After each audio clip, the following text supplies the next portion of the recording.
All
right. Hello. Good morning. Good afternoon, depending on where you're at in the world. My name's Ken Lane. I'm here to do the Postman Open Technologies live stream. Let me explain to you what that means a little bit. All right. So I'm Chief Evangelist here at Postman. Let me get my slide deck working. My role is to help tell stories about what's happening when it comes to the Postman platform. And one of the fast growing, more important areas of our program or of the platform is open technologies. And so I'm kind of starting a new program and pushing forward, understanding how open technologies are impacting and being used across the platform. And I decided to do a live stream every Friday to help explore this. So you're going to join me in my own journey here in how open technologies are used by our customers on the platform. And all of this centers around API specifications. So these are open source technologies that allow us to better put different tools to work across the API lifecycle. And the most notable of these technologies are Open API specification, which some of you might know as being Swagger. And it's an API specification that we'll dive into here in a little bit. I don't want to assume everybody on this stream is going to understand what the API specifications are. So we're gonna take some time today and kind of dive in, walk through and better understand each of these, and then hopefully introduce you to how you can actually get involved and start learning more about each of these specifications. So Open API is just the first or the most well-known of the API specifications. It's used to describe your web APIs, often known as HTTP, or sometimes you'll hear it called RESTful APIs.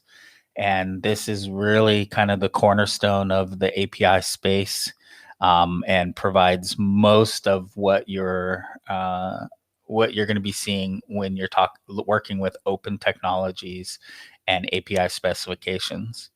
Now there's a newer one, an incumbent that's kind of moved into the space called Async API that is does the same thing as Open API, but rather than describing HTTP 1.1 or web APIs, it can do that. But it also is used to describe WebSockets, TCP, Kafka, NATS, MQTT, AMQP, and those other more message and event-driven APIs. If you tuned in yesterday, we had another live stream with the rest of the Postman team where we kind of dove in zero to Async API, starting with a blank document and walk through a lot of the technical details of that. We're not going to go into that much detail today, but I did want to explore what it is from a specification standpoint.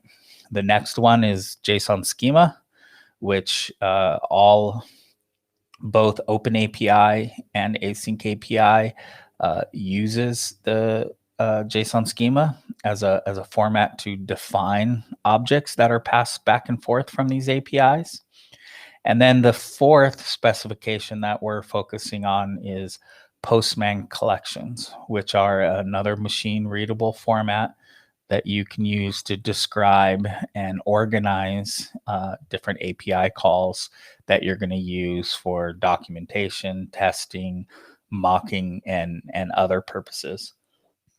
So this stream is very much going to be week to week. It's very much going to be about me exploring this space, exploring what these specifications are, how they're used, what they're used for, and then as we build an audience here to answer questions about how you use them.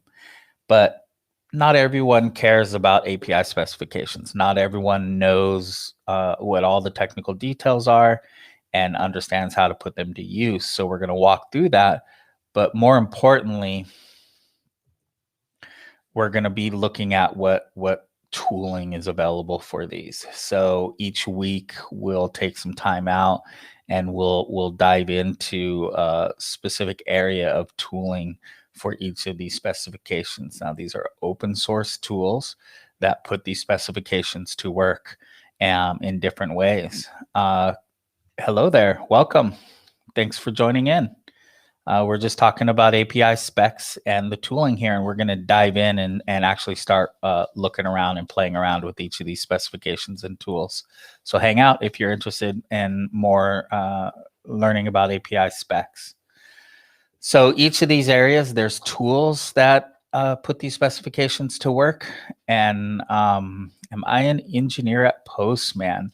I wouldn't say I'm an engineer at Postman, but I do work at Postman. And I work with the engineering team. I am a software developer, but my role is to pay attention to things more from the outside and then inform our engineering team on what can work. So thanks for chiming in. I appreciate you being here today. So we'll dive into some of these tools, but these are kind of some of the areas that we're going to look at over a couple of these weeks. Hey there, welcome.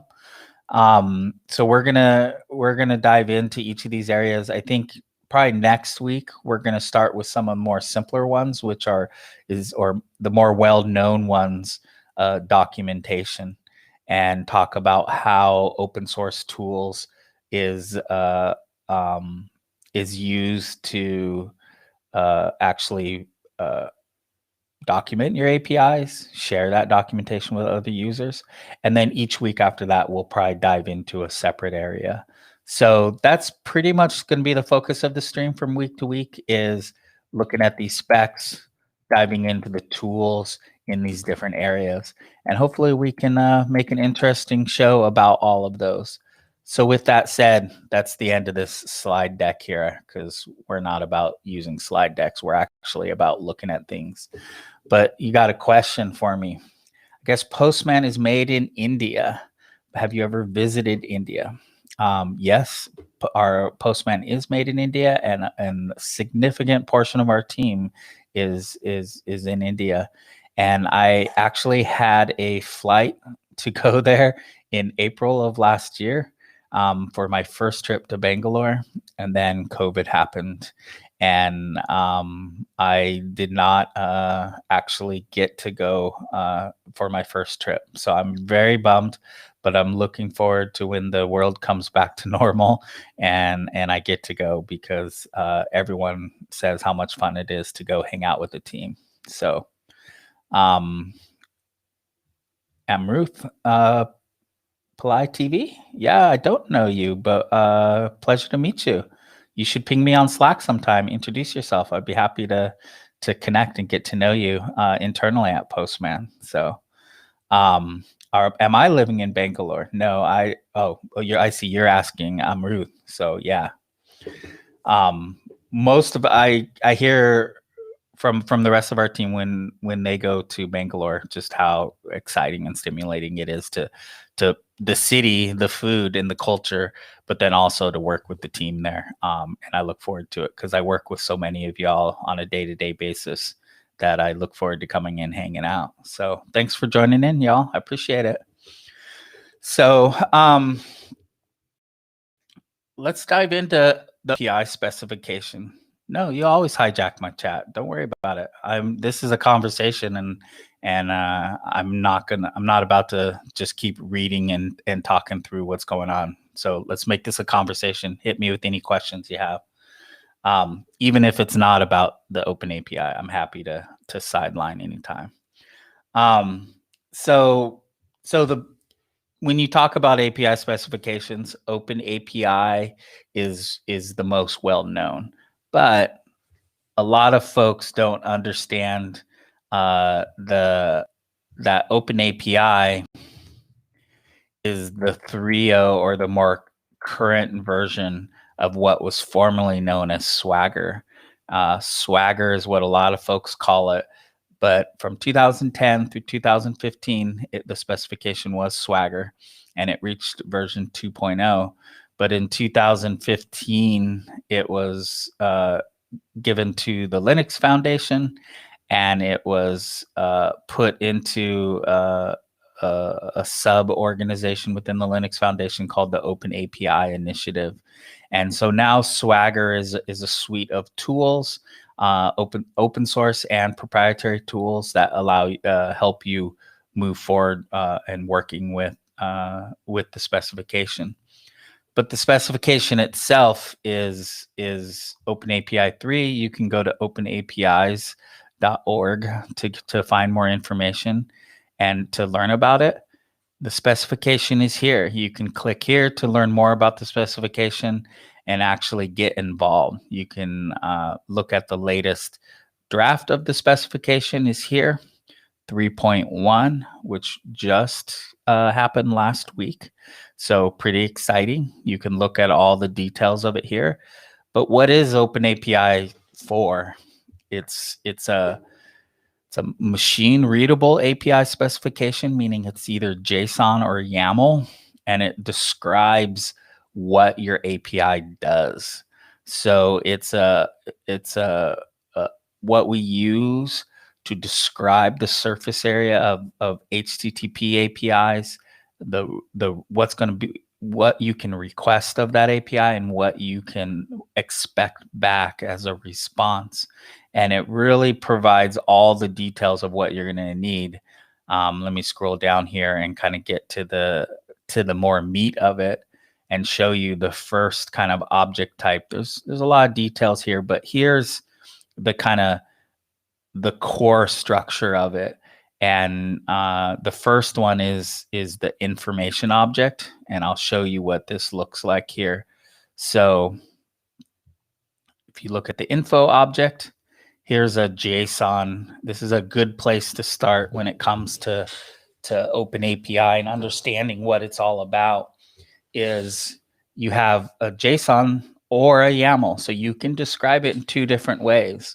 Both achieve the same goal. So these are identical well, they're not identical. They do the same thing when it comes to Open API, but one is JSON and one is YAML. And I use YAML because I try to keep this as available and to the widest possible audience. And so this literally describes what my API does. Open API provides me with a title, a name of my API. It provides me with a summary of what it does, a full description where I can get more verbose in describing what it does. And then I can share my terms of service, my contact information, and the licensing and version of my API. So this very much is the seed or the beginning of any API. What's the name of it? What does it do? Who's doing this? What's the license? And because we're starting out, this is very much the first version of it. And there are plenty other objects that you can use. beyond just the information object. Scrolling back up here to the top, this is just the information object. There is that you can describe servers, you can describe the paths, you can now describe webhooks, which is pretty cool. This is a brand new addition to the Open API specification. And then you can organize that into a central library of components. And so there's other objects you can tag and organize things, but that's Open API. It really allows you to describe what your API does. But why? Why would you do this? Well, I mean, it helps you. It's kind of a checklist of how you walk down and describe all the parts and pieces of your API. But really, more importantly, that's so you can communicate it to others. And then because it's machine readable, you can use that to describe and generate and produce other things like documentation, like mock servers, like tests. You can do security scans. There's a whole bunch of other tooling out there that takes that definition and then does something with it. And that's really why you're doing this. You're not just doing it because it's fun, because handcrafting Open API specifications isn't always fun. It's very detail oriented, and it's tedious sometimes. But the end result is you get documentation, you get other things from it. Now, most folks are using Open API for documentation, and the most widely known documentation is called Swagger UI. And again, it's from SmartBear, it's Swagger. And you'll notice it, you've probably seen it because it's got this colorful layout. And you've probably have come across it. And all this is taking that Swagger or Open API definition. We'll click on a link here and look at it. Whoops, this is pretty verbose looking. But this describes the name of the API, which is Swagger Pet Store. The description, as I showed you, here's the description. Here's that terms of service, the contact, the licensing. This is all that detail in that information object we just talked about. And then the paths, the servers, and the other things are listed here. And it allows you to see it, to work with it, and to understand how it works. So documentation is the most common reason people are using it. Now there's other docs that have emerged over the years. Swagger UIs just kind of was the first. You can look at Redoc is a open source tool that takes the Open API and generates this type of looking documentation. 3-panel. You're very comfortable with this look. You've probably seen it around. It's pretty consistent. You got your nav on the left hand, you got your main body here, and now on the right you've got code snippets and other parts and pieces. And again, this is pulled from, this is your info object right here. Here's your title. Here's that description. And then you can describe all the rest of your APIs here. So, and then here's the Open API behind. So here's the Open API specification that drives this. You can click here and you can download that. And let me see if I can open this up and show you. It opened up in another window for me. Let me drag my screen over here.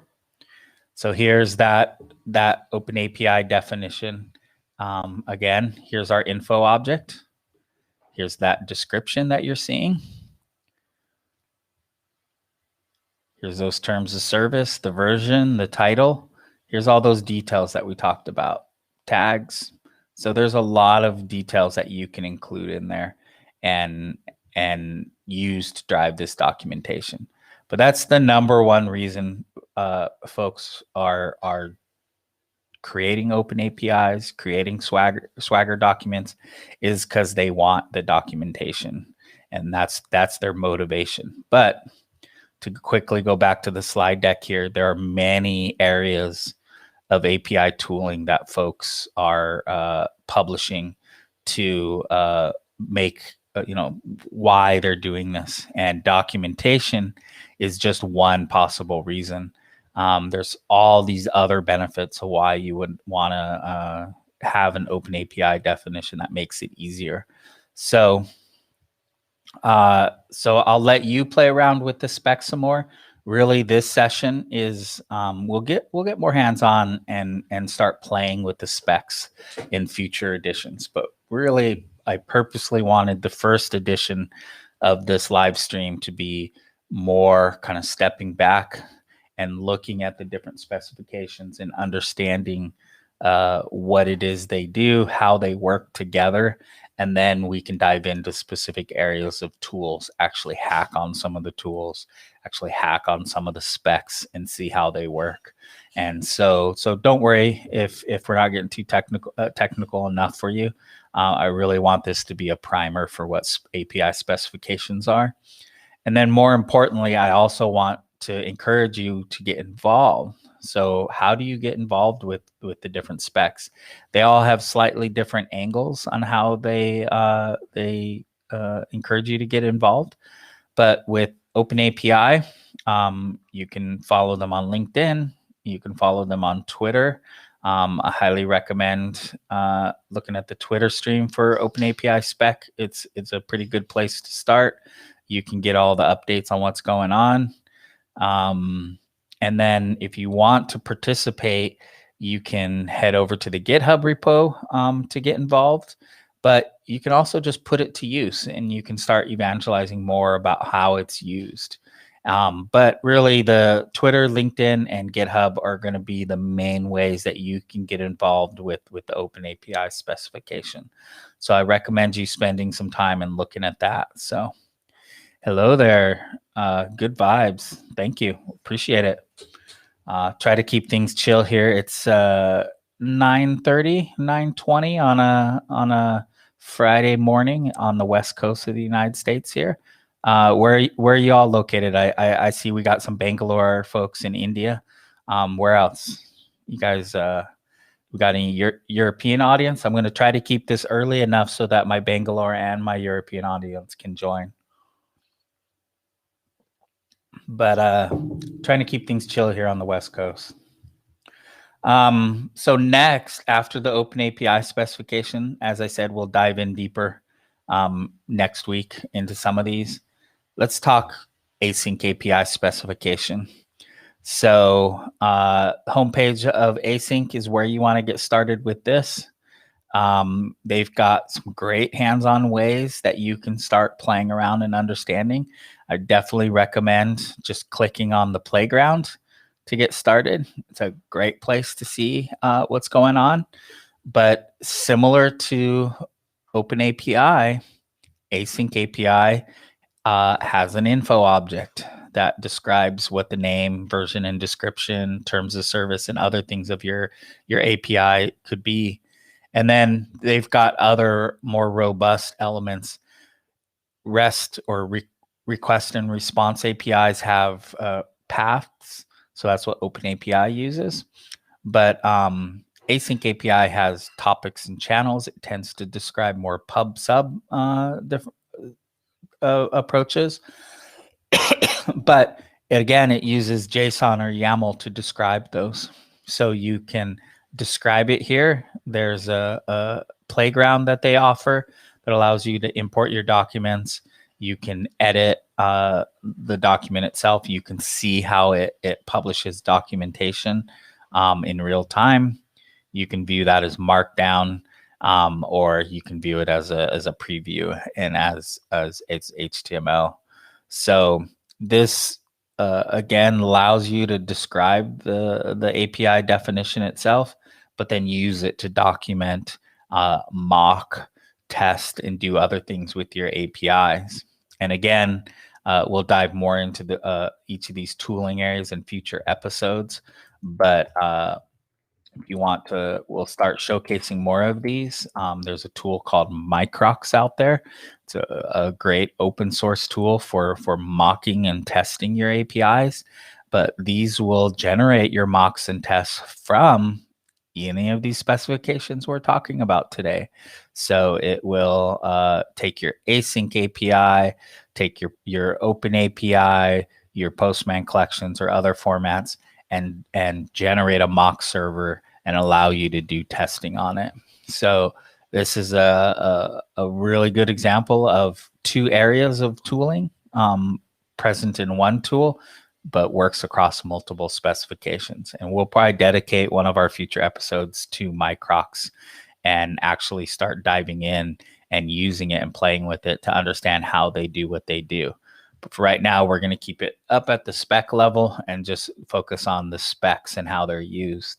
So there's an overlap between Async API and Open API. As I said, the info object is common, but then there's other details of it. I recommend diving into the documentation.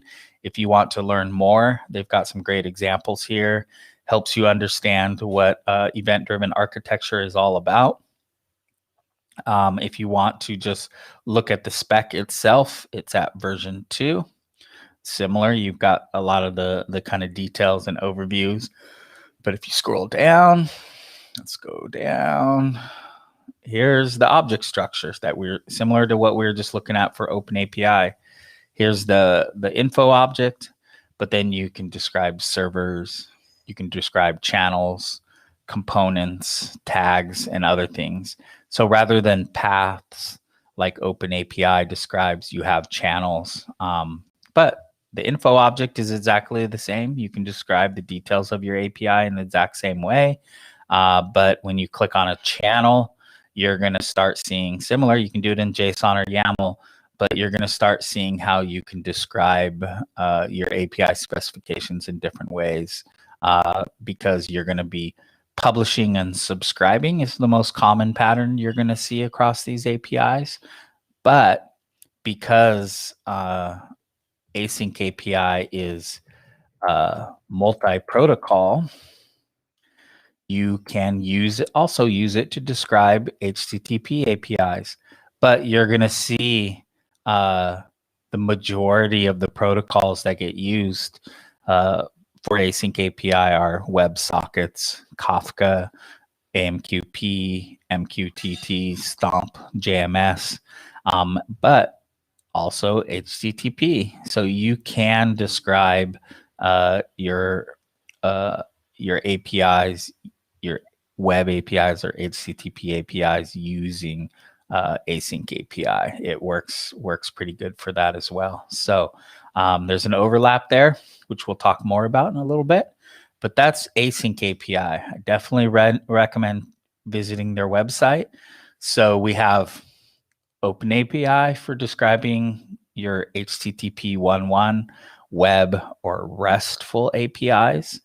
And then you have Async API to describe your event and message-driven APIs, multi-protocol, so you can do HTTP as well as TCP, but it allows you to go further than you can just with Open API. But they're sister specifications. They work together. They're not just competing specifications. So now the third specification, if you remember back in my deck here, we just covered Open API. We just covered Async API. Now JSON schema. So what is JSON schema? So JSON schema, it's a specification or a vocabulary that allows you to describe JSON objects. So when you describe the properties of these JSON objects, it allows you to then model those, even though JSON schema is not a modeling language, but you can describe the properties of those objects, and it allows you to annotate and describe those. But the main purpose of why you're doing that is so that you can validate that those objects, as they're being passed around to APIs, requests and responses, or publish and subscribe, that you can validate those, that this is what that object should look like. It's described as it should be, and you can validate that in real time, either at design or develop time, or actually live as part of a production environment. So JSON schema has quite a bit of robust capabilities, but you can dive into some of the features here. let's go back and see if we can't just find some of the samples here. So let's look at a quick address sample. I'm going to zoom in so you guys can see a little bit more here. But JSON schema is always described, starts with a unique identifier for your schema object, and then what draft of the specification you're supporting. And then you have a description of your of what you're describing, and then the type, usually an object, and then what the properties of that object are. So in this case, we're talking about an address object, which could have a postal box, an address, street address, locality, region, postal code, country name. So this describes an address object. And then it tells me which of these properties are required. And then it starts describing other dependencies. And so even though JSON schema is by default JSON, and oftentimes is described as JSON, you can also do this as YAML, just like you do for Open API and Async API. So you can describe your objects in any format, and then you can validate them. Now, what's so important about JSON schema is it's a standalone schema that you can use to use as a vocabulary to annotate and validate JSON documents. But it's also adopted by Open API and Async API for that purpose. So if you go to Open API and you look at the latest specification, and we scroll down to the list of objects again, and you go to the components object, and we look at the schemas. So how do you describe objects that are used as part of the object? See if I can find a good example here. I thought there was, here we are, schema object examples. Here's an object that we would describe, a simple object that we would say, this is what you can expect back as part of a response. It's just JSON schema. This is just JSON schema. Remember, we've got our type, we've got our required, and we've got our properties. So it's minus the ID in the draft header, but we've got the other characteristics of a JSON schema object here, and it allows us to describe what gets sent as part of an API request, and it describes what comes back as part of that request. And so this is very JSON schema is baked in and natively a part of Open API. And we're gonna in future episodes, we're gonna get hands-on, and we're gonna start actually hacking and building JSON objects to actually show how it works and it can be used. But I want to show that it's an integral part of Open API as well as Async API. So if you go to the specs here as well, back to where we were. Let's see if we can find it quicker here. Whoops, that's not what I want. I want to search. Let's look for the schema. So here's our schema object. Oh, no, this is the overall schema. Again, let's go to components. Let's go to schemas, objects. Let's see if we can find an example here. Here we go. Here's the same examples. So again, these are the objects that get passed back and forth when you publish to an asynchronous API, or you subscribe to a topic or a channel. You're just passing in JSON schema. You're getting back JSON schema. And again, it can be in JSON or it can be in YAML. These are the same thing, describing the same property. Again, we're describing an address object. And so here's the address, here's the type, here's the age, and the different details of what's going on that you can expect when you publish or subscribe. And so that really shows how, back to why these are so critical, is Open API describes your HTTP 1.1 APIs, Async describes your other APIs, and then JSON schema describes the objects you're using across this. Hey, welcome, Mick. Thanks for joining in. We're diving into just each of the specifications, and then in future weeks, we're going to get more hands-on and actually be playing with each of these. If you're curious to learn about Async API, we did a session yesterday that got hands-on and actually built an Async API document. We have had a previous episode. If you want to look back through the archives, we did the same for Open API a month or two ago, where we actually built an Open API. So this stream is specifically Postman Open technologies, and we're diving into how why each of the specifications work the way they do, and how you can put those to work.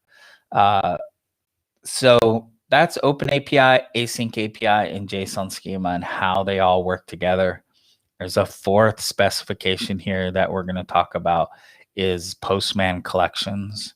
So Postman Collections are part of the Postman API platform, and you can use them to organize and describe your only your HTTP 1.1 APIs. We're working on doing it with other TCP HTTP 2 APIs, but that's in works right now. Right now, all you can describe and organize is your HTTP 1.1 APIs, but they're a format that you can describe and understand how they work. So let's load up Postman and actually show you an example of that. So when you're in Postman, you can create a new workspace. You can use your existing. Let's create a new one just for this talk today.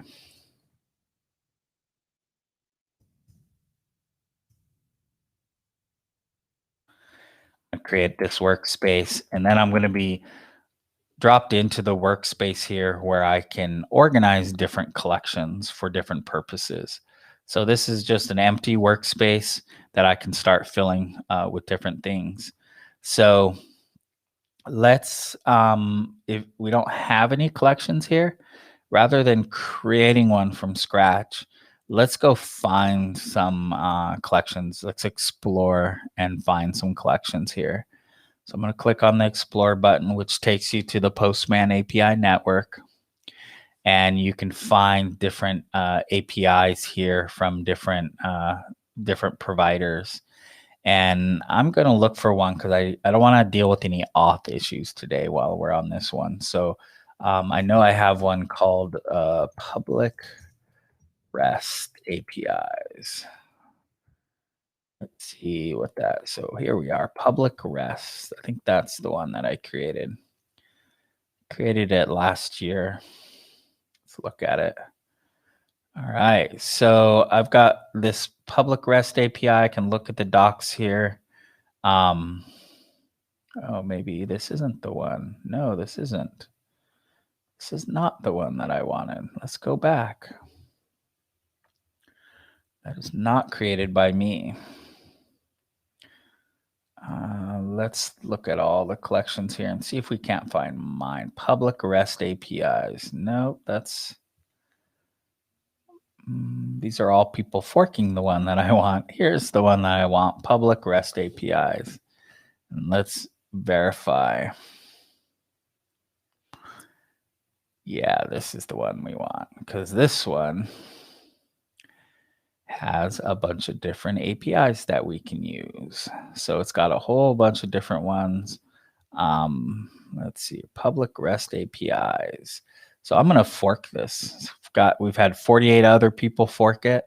I'm going to fork it to my workspace because I can't use it here. It's in a Postman. Well, actually I can because I created it and I'm on the Postman team. You won't be able to use it here.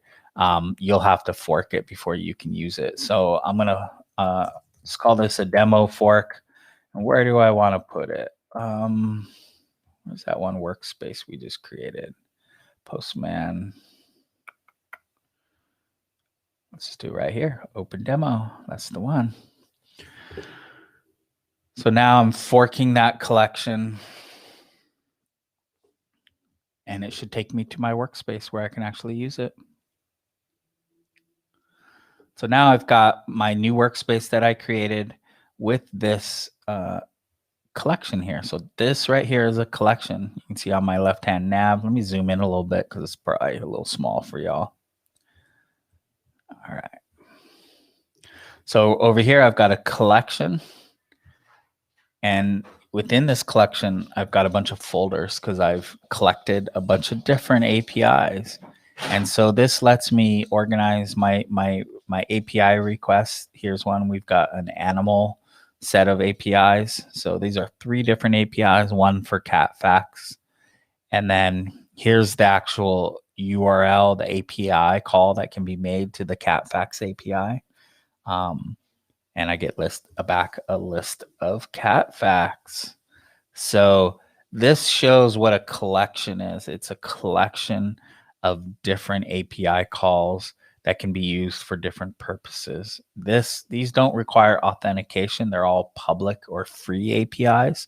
So that's why I purposely put this together to help people use this. Anything you're interested in, I'm trying to find things that will introduce people to APIs using items that they care about.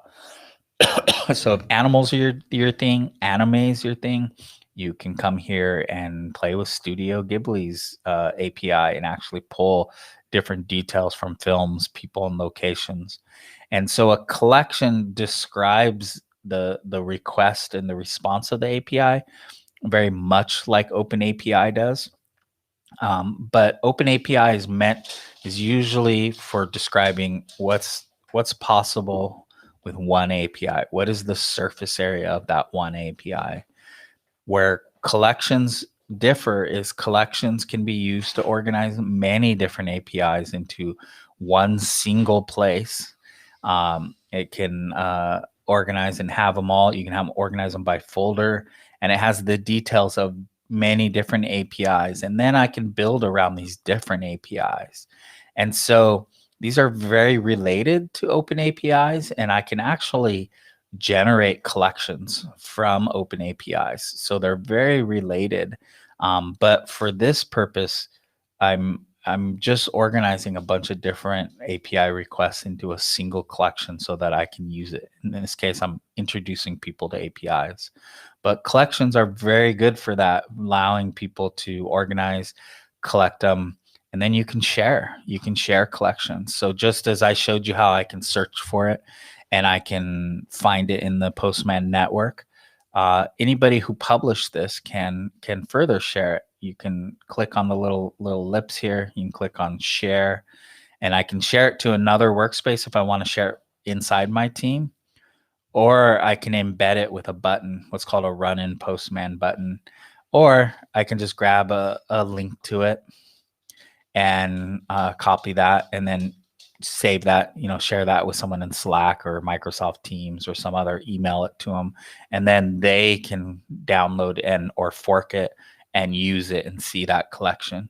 And so it allows you to describe not just one API, but multiple APIs, share it as a collection, and then other people can see that just as you organized and intended it. So this one is as you saw, is forked by a bunch of people, and it allows me to articulate how it works and how it can be used. So that's really these 4 specifications and how they work together, more importantly, because Open API uses JSON schema, Async API uses JSON schema. You can generate Postman collections from Open APIs. And I'll show you a quick example of how that works. Let me switch my accounts here.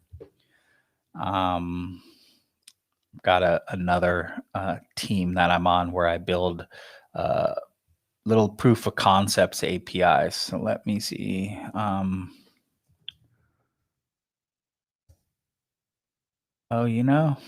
Actually, I think it is back in that same team. I think I messed up here. I should have just stayed there. Is there a way to generate an API from a collection? What a great question. And yes, there is. And I will, not in the product, but I will show you how that works. Man, where is this collection? It was there. CS. Let me find my workspace. There it is. Products API Blueprint.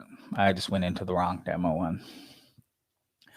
So this is an example API or workspace to build a products API. And I have a collection here. It's got a handful of endpoints. So this is a single API, very different than that collection I just showed you.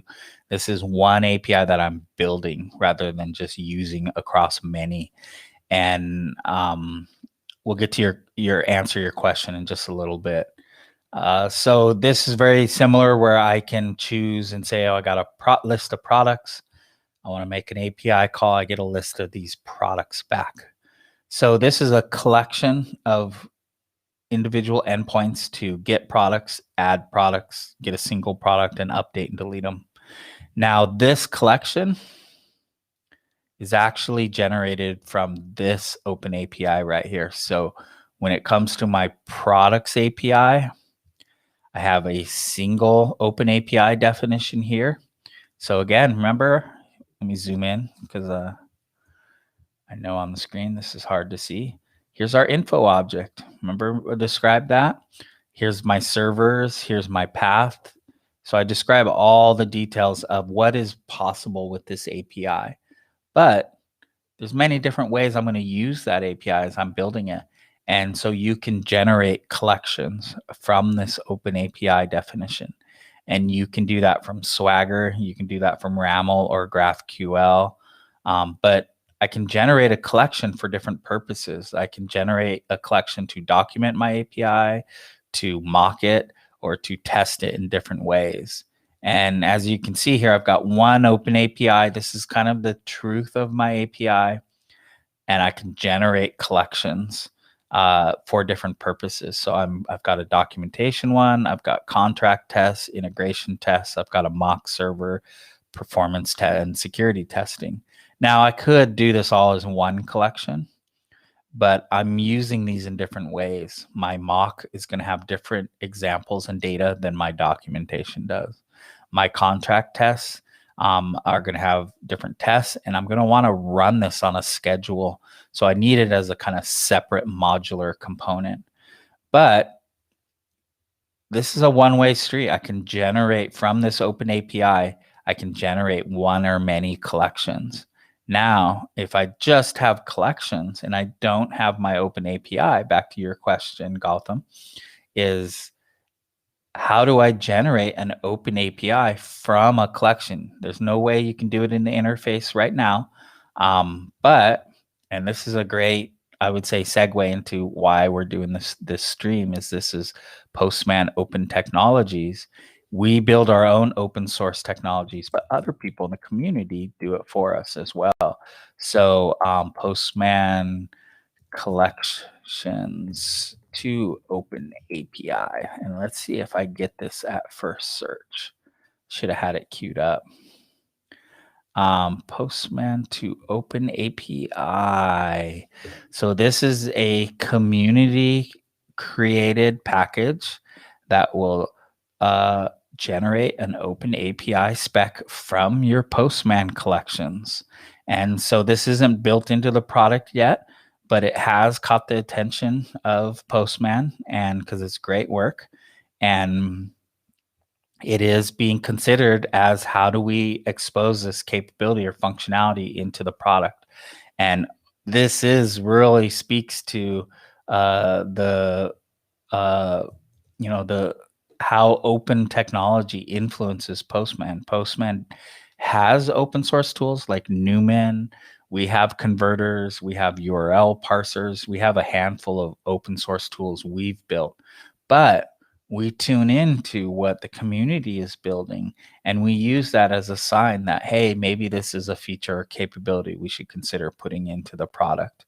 Now, we always want to be mindful of that because there's a lot of work put into this, but if it's going to be natively part of the product, it'll offer more value, folks can use it, and then the open source tool will still exist, and we're exploring how we can continue to invest in these tools and support this. So Postman to Open API, I'll post it in the chat here. It's very much a tool and how you can consider how open tools and open technology works alongside the Postman platform. And so you could take this and use it as part of a pipeline process and have it work with the Postman API to pull these collections and then generate open APIs and publish it back to Postman using the Postman API.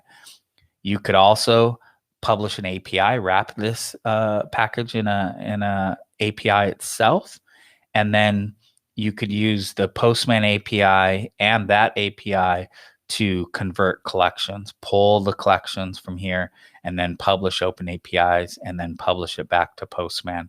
So Postman has, it's not always the easiest to find, but we're working on fixing this. But if you search for Postman API docs, and right here, you will find the documentation for the Postman API, which means collections, as I just showed you, have an API. You can create collections. You can fork collections programmatically. And I'll zoom in again because I know this is hard to see.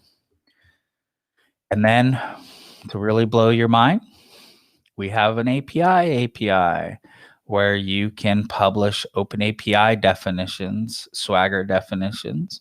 You can import those, and then you can manipulate those. So you can import them and update them.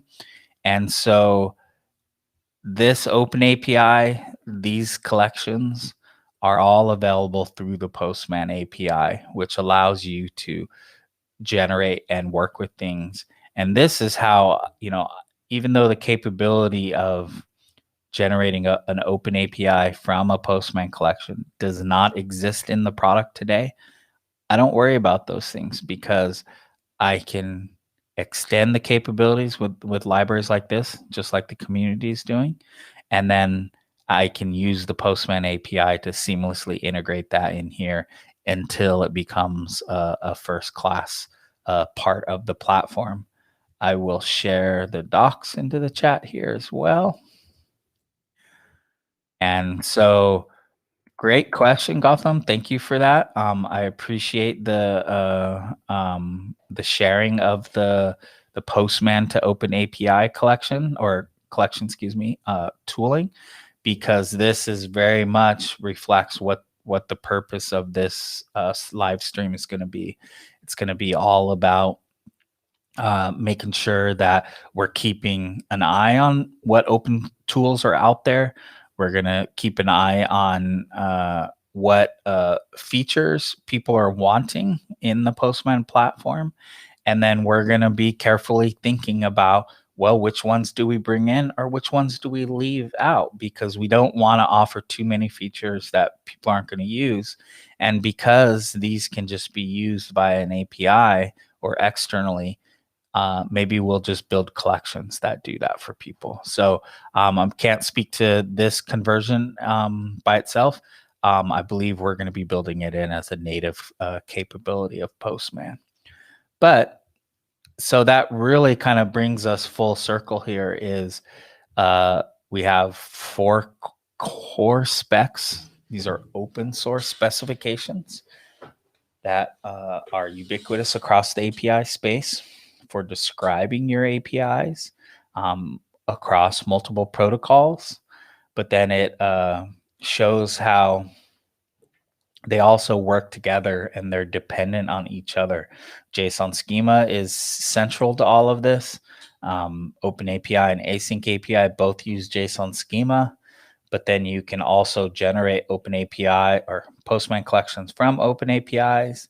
And then there, as I showed you, there's open tooling for going the other direction, generating open APIs from Postman collections. And then we're working closely with the Async API team to create the same functionality in Postman for Async. So down the road, you'll have an async documentation here.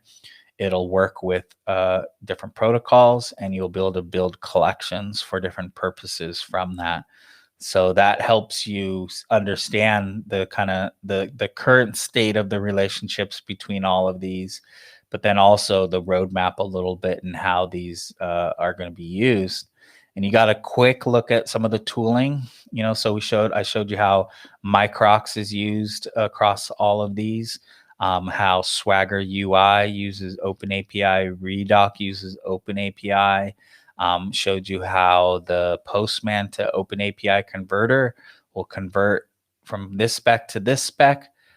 But that's really just a handful of tools, that touched on documentation, that touches on mocking, that touches on converters. But those are just 3 areas in which open source tooling is being used as part of the API lifecycle, used within and outside of Postman. And it just shows the critical relationship between the specs and the tooling, and the relationship between all of this open technology and commercial offerings like Postman. It really, the open tooling influences our roadmap. Someone put work into this, and that shows that this is a needed capability of Postman. So tooling, open technology, open tooling influences not only the specs themselves, but it influences the combined with the open specs, influences commercial offerings. And that's the foundation of what Postman is building with our open technologies effort. And so as we wrap up here, in coming weeks, I will do more deeper dives into specific specs. I will do deep dives into specific tools. We'll actually get more hands-on and start playing with these tools. And then we'll dive into different areas of tooling to understand how you do things from the command line interface, what types of visualizations are available. We'll kind of jump around. We'll look at webhooks. And so as part of this process, we'll walk through different areas of the open tooling space, and then really understand how they're using the specifications to get done what they need done. So with that said, that's our first edition of the Postman Open live stream. And so we hope you come back for future Friday editions. We're going to be here 9 a.m. to 10 a.m. Pacific time every Friday. Hopefully that's not too late for some of our European and Asia Pacific audience. But we're also, you can find these videos on YouTube. And so if you do miss one or you can't make it for some reason, feel free to just tune into the video and get your information there. Feel free. I'm pretty easy to find. I'm Kin Lane on Twitter. I'm also API Evangelist on Twitter. So if you want to just tweet things at me directly, I'm always on the hunt for new open source tools. That's how I found the Postman to Open API converter, is someone pinged me on Twitter and introduced me to it. So if there are specific tools, things you would like to see talked about in future episodes, or specific aspects of open technologies you would like me to dive into, feel free to tweet at me and I'll just kind of queue things up and go that route. So with that said, thanks for joining in. I appreciate your guys' questions. And I'll see y'all next Friday back here, same time, same place. And I appreciate it. Thank you, everyone.